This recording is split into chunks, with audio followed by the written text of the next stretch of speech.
Welcome back to the Bernard Lee Poker Show. We are talking with the 2021 WSOP No Limit Hold'em Player of the Year. That's right, not just Player of the Year. Of course, we had Josh Arieh to kick off 2022, but this is the WSOP No Limit Player of the Year. He had 9 cashes in the WSOP in 2021, won over $1 million, and also 2 bracelets, the 5K 6 max, and also the little one for 1 drop. Those 2 combined was almost $1 million. And now he takes home that Player of the Year title. Let's talk a little bit about the 5K 6 max first. This is a very, very tough field. I've played in it before.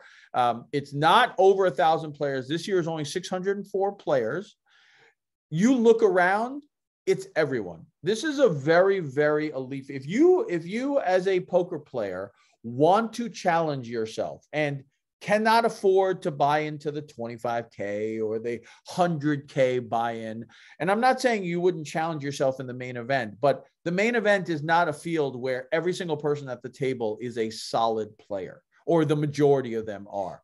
If you want to challenge yourself, the 5K 6 max to me is a doable price point. Again, we're talking about World Series, right? 5K is not outrageous. It's not cheap. I'm not saying for people who play regularly $20 buy-ins that it's a cheap event. That's not my point. But in the world of the WSOP, where $1,500 events are kind of the lowest buy-in, a 5K is not crazy. But you want to challenge yourself and you want to play against some of the best players in the world. I think, I've said this before, I'm just saying it because you're on the show. I think the 5K 6 max is an incredible event, challenging some of the best players in the world. Let's talk about that event and what you felt like. Do you agree with my statement? Do you disagree? What do you think about it? Yeah, I definitely agree. I think in a lot of ways, it's actually even harder than the 10K 6 max, simply because it's a re-entry. So people don't realize this, but re-entries are such a debate in poker. The reason that make an event like this harder is I entered this event twice, and I've played a ton of high stakes online 6 max cash. And 6 max is definitely my forte and my comfort zone, and where the poker I enjoy playing the most. And so you don't have to beat all the Imsoviches and these guys of the world once. You have to beat them twice, and that makes an event really, really, really hard. The other thing is most of what people would call elite poker players prefer 6-handed poker. I can't think of many that enjoy playing 9, let alone 10-handed poker. Most don't prefer 8. 6 is kind of like most of the good guys. We're very good players, comfort, or fun poker to play, simply because you get to play way more hands and apply way more pressure and get to make way more decisions, and your opponents have to make way more decisions. And when you're playing, the game of poker is a lot of is allowing opponents to make mistakes. But when you play 10-handed, they don't get to make as many decisions period throughout the day as they would in a 6 max event. So they have less opportunities to make mistakes and bad decisions versus you. So this is just a really hard event because it's a re-entry. The 10K is not.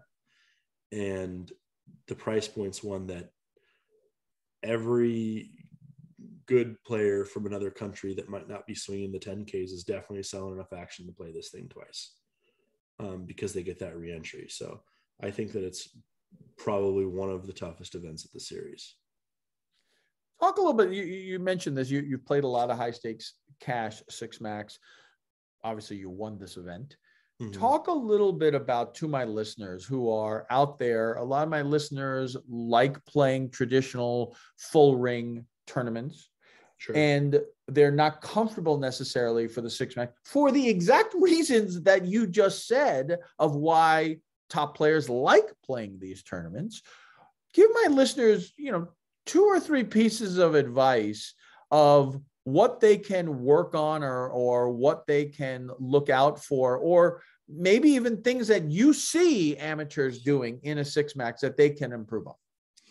Sure. So first of all, you have to adjust your ranges like there's not really under the gun 1, 2, and like there's less positions on the table. So ranges need to be adjusted. And some people over adjust and play every hand, which is really bad. And some people under adjust and treat it like a 9-handed game and don't play near enough hands. Right. Either one of those strategies is like, you're just like really crushing your EV like massively by not playing proper ranges. Secondly, in poker in general, and it shines again more in 6-max because you play more hands. If you're playing, I guess, more properly-ish, is there's way too much calling and not enough 3-betting. You'll see a lot of the very good players on certain stack depths, like having, especially in cash games, like one could argue in 100 big blind deep cash games right now in 6-max cash that the only position on the table that you have any flatting range at all with in any situation is the big blind. The big blind, like less than 15%. Like it's really tiny. And there's other people that mix it up a little bit, but one could say that's like a reasonable strategy right now. So I think there's a lot of people still play too passive in a lot of situations, and a lot of people don't understand the ranges. And a third piece of advice would be to understand that every decision you make is pivotal. I did well this series largely because I played every day. I went home. I lost like 30 pounds this series. I went home, I had a healthy dinner, and I went straight to bed. I didn't go party. Even when I won the first bracelet, I went out and had 2 drinks with friends and went to bed an hour later. The second one, I finally took 2 days off at some point in the series, and I went out one night, the whole series until it was over, and was just very focused, because every decision you make really does compound and add up. You know, there's the little one drop, which is in a 6-handed tournament, for example.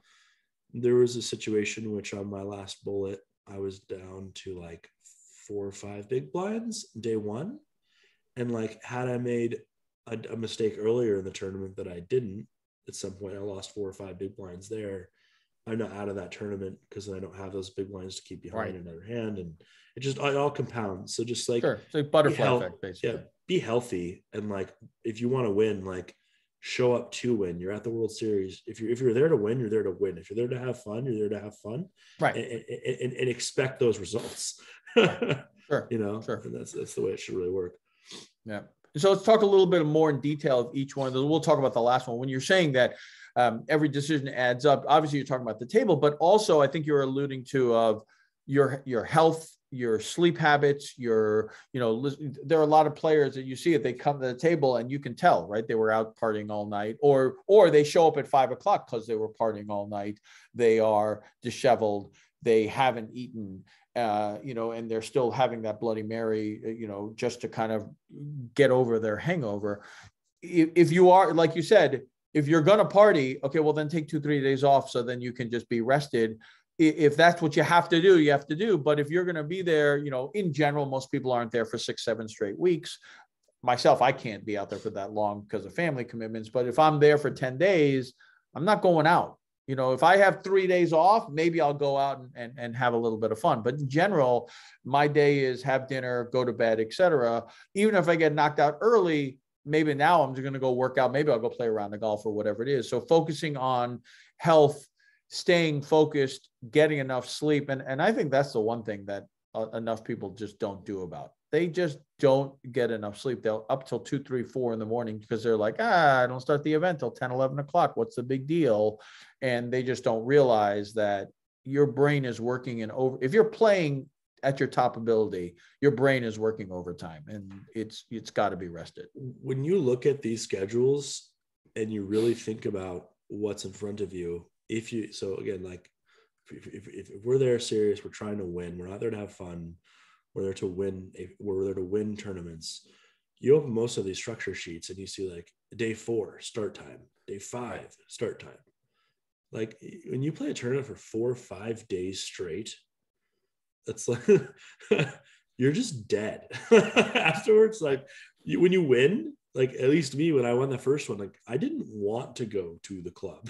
I wanted to go have 1 drink with my friends, maybe 2, and go home and go to sleep because I was tired. Right. Right. And I was sleeping well during those tournaments. Right. Talking about the ranges is the first point that you made. And I think that we've talked about this before on the show, but I want to make sure for people who haven't or don't remember, when we are adjusting the ranges, a lot of it is also talking about adjusting quote unquote positions, because remember, when you're playing six max, there aren't, a lot of people say there aren't those early positions. So you really have small blind, big blind, and then you have four other players. So it's almost like you have button, cutoff, hijack, low jack, and you're under the gun is in a low jack position right away. Think about it. If you were in the low jack position right away, 3 or 4 people would have just folded in front of you, and then you can make your decision from there. You're already in mid/late position. And therefore, I think that's why Scott is talking about adjusting your ranges. If you're first to act, you're not under the gun and having a very tight range. You are technically in mid-late position already and need to expand your ranges accordingly. Would you agree with that and that clarification, Scott? Yeah, and if someone's not confident and doesn't feel comfortable playing like a much wider range of hands, the hands that I would eliminate would be like from certain positions, like the 6-7 suiteds and hands like that. And the reason is because in a lot of times in tournament poker, you're playing off like 20 big blinds or less. And the way you really make your living a lot of the time is like by making top pair and having a hold. And when the flop comes 6-7 high, like you're not going to hold that often. Mm-hmm. So like if you really should be playing these hands in certain positions, but like if you're not comfortable being that wide, then like those are the ones you eliminate. But there's a lot of hands you just can't. You just have to, like, you just like folding them just like a colossal mistake. Right. Right. Then with regards to, I'll take that one step further. If you are at a table, obviously a little bit easier because you're 6-handed, right? So there's only 5 other players you're playing with. And sometimes at the beginning of an event, you're really only playing against 3 of them, right? So a lot of times you'll start out 4-handed. Let's say you're 5-6 levels in, one person gets eliminated. So you're really playing 5-handed. You've got 4 other players and everyone's playing that kind of aggressive adjusting ranges style. Ever have an opportunity or ever have a moment where for a level, you're like, you know what? I'm just going to tighten up even more because these guys are playing all crazy. I'm going to be able to take advantage of it because they still think I'm playing that way as well. Again, this is all poker in general, right? But adjusting. I have found sometimes, quote unquote, being the old guy, right? So these guys are already thinking like, I'm trying to make moves, etc. If I wait and just sit there for a level and just play straight up, they literally just hand you chips because they're just playing cards that are just unnecessary in a lot of respects. I don't know if you've ever found that or agree with that if the situation presents itself perfectly.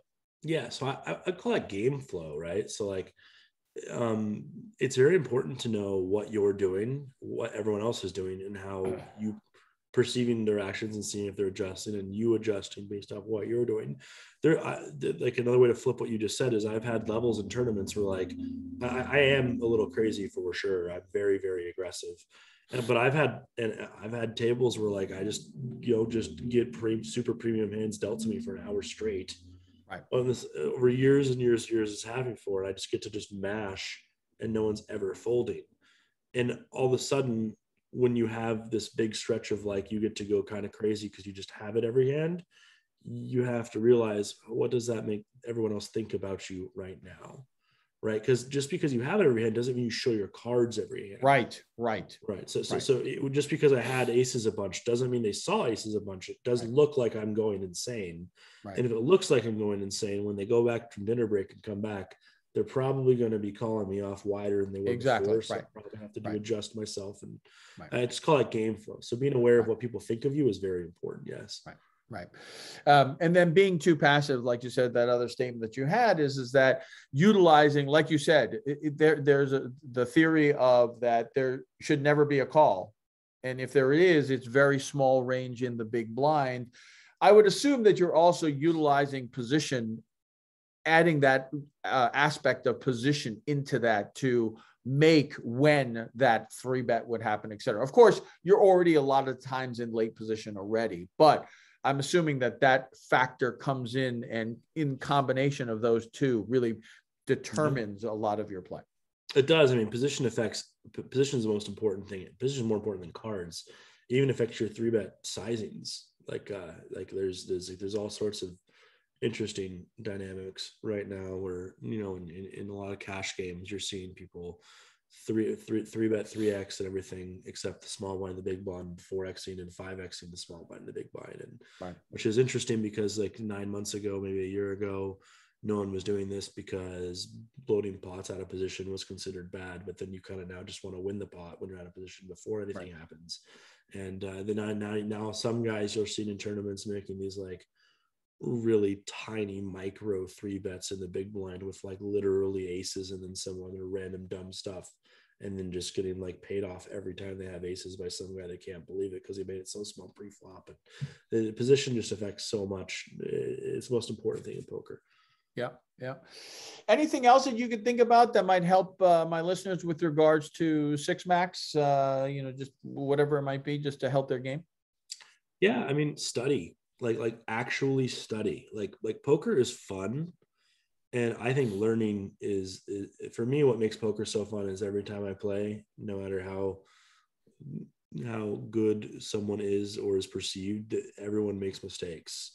And I make mistakes every time I play, and I can learn from those mistakes every day.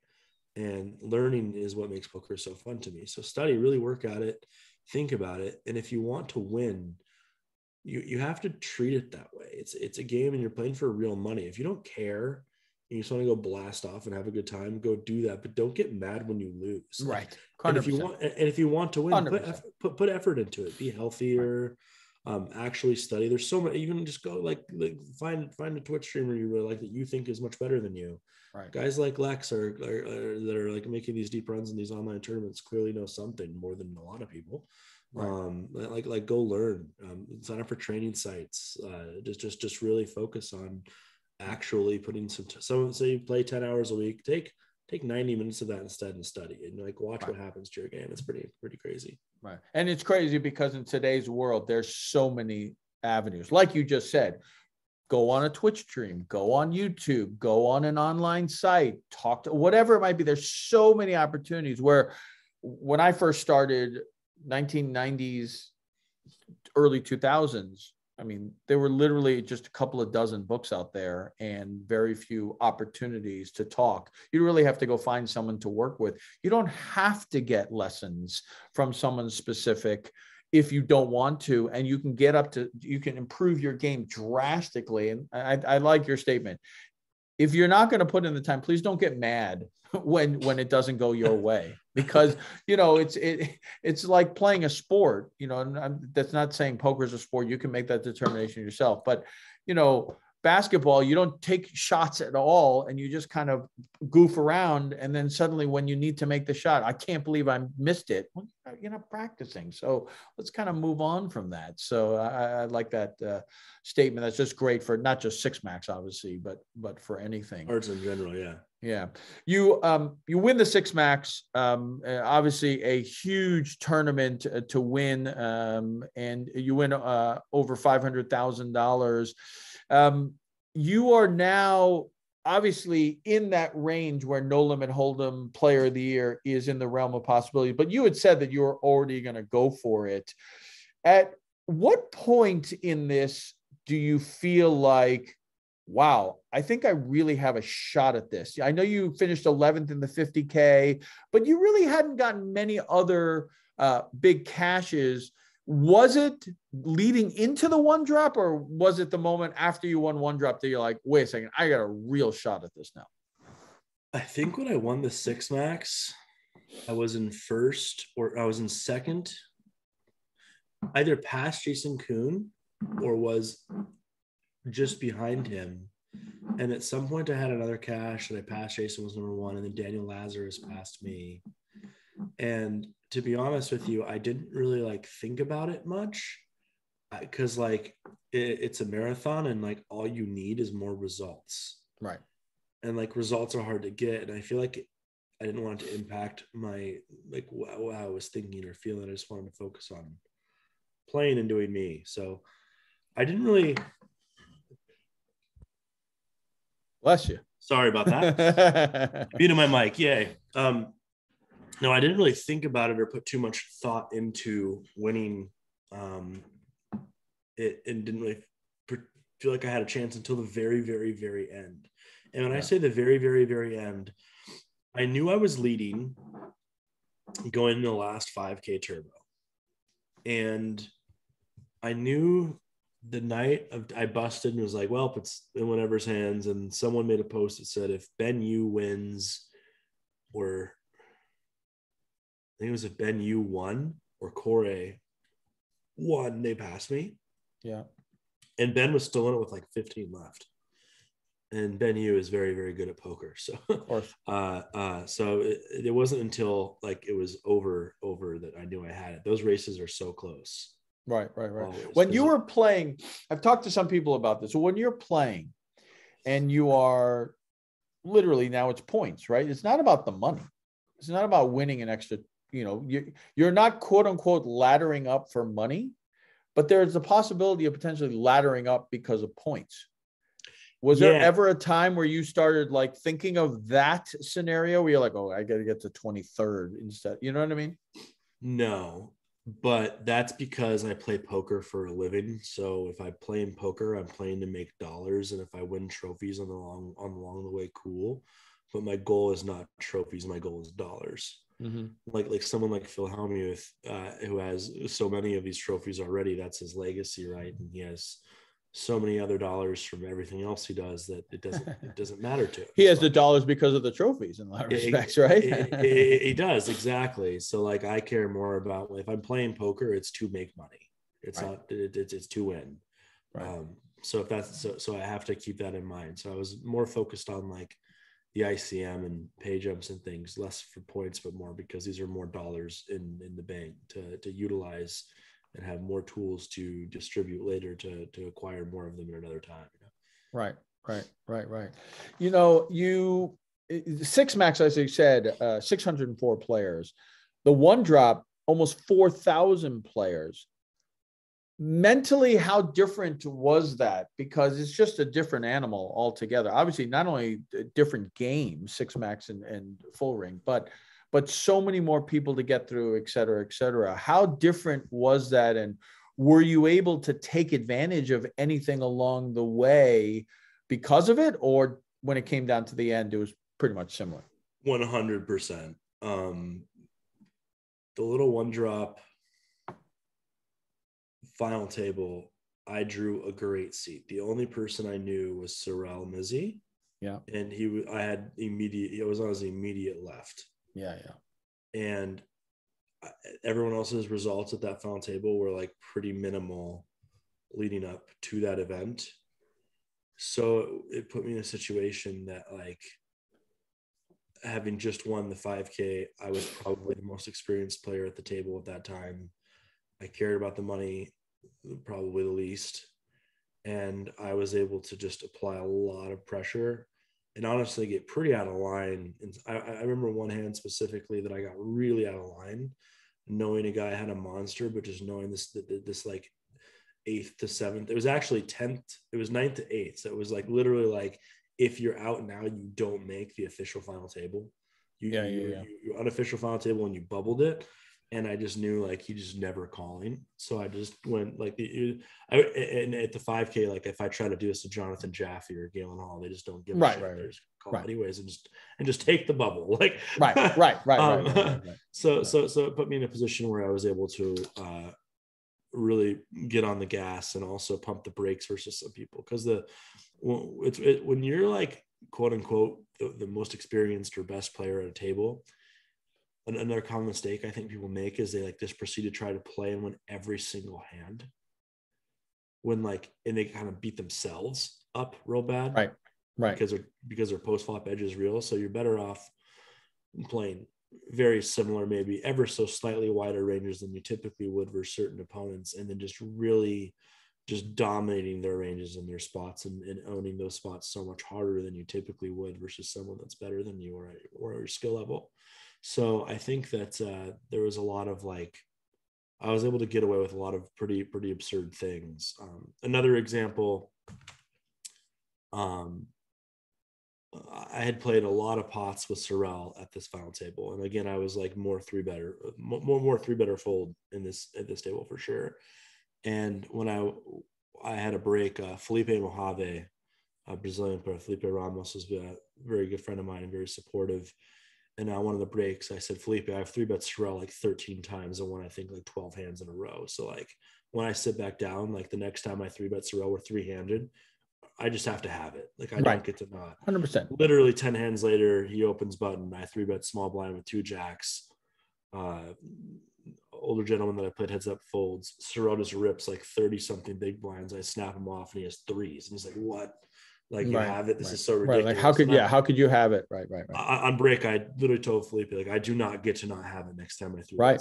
it. Then I start the heads up match, and I'm talking to Felipe on a break, and I say, Felipe, this older gentleman was he was a blaster. He was getting after it. He ran a huge bluff with me earlier in the day, and he also was just very aggressive, and he knew he should ramp up variance for sure, which is another thing that I would tell weaker players to do. If you're playing someone that you think is great, heads up, like, or period, like ramp up the variance for them, like make them call off with their big draws and cooler them sometimes, like just gamble with them a little more because they don't want to do it.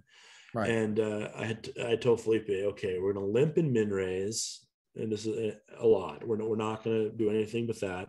And then we're going to 3-bet the very, very, very bottom and the absolute top. And that's all we're going to do. And eventually we'll play this guy for 8 hours and he'll go nuts. 30 minutes, it took 20 minutes. I 3-bet queens and he just ships like 40 some odd big blinds, I think, with ace-8 off. And we just hold the winner bracelet. So there's lots of adjustments that were much more easily made on the way. When the 5K final table happened, I had a pretty fun rail, and one of those guys on the rail is a couple of them are much better six max cash players than I am actually. They're very, very elite. No one really knows who they are. And I had them watching the feed, and I was constantly going up to them during the table on every break, sitting with them like, hey, our sizing was bad here. This is what it's supposed to be. This person's doing this. And now we're going to open up our 3-bets and 4-bets to this. And they were really helping make serious adjustments as to where like the 1K, that just wasn't necessary. The adjustments were so much more minor. Right. Well, Scott, I mean, congratulations. What a incredible summer. I apologize. We didn't even get a chance to talk about Endgame talent that you are president and CEO of. We're going to have you back on to talk about that as well as you start expanding that. But incredible run. Congratulations. And you are the inaugural 2021 WSOP No Limit Hold'em Player of the Year. It's fantastic, and wish you all the best. Thanks, man. Thanks for having me on.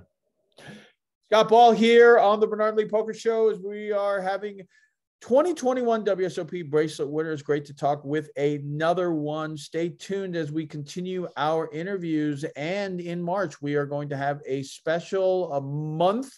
We'll get to that in a week or two and talk about it. And as always, may you always go in with the best hand, and may you never get unlucky. Good night, everybody.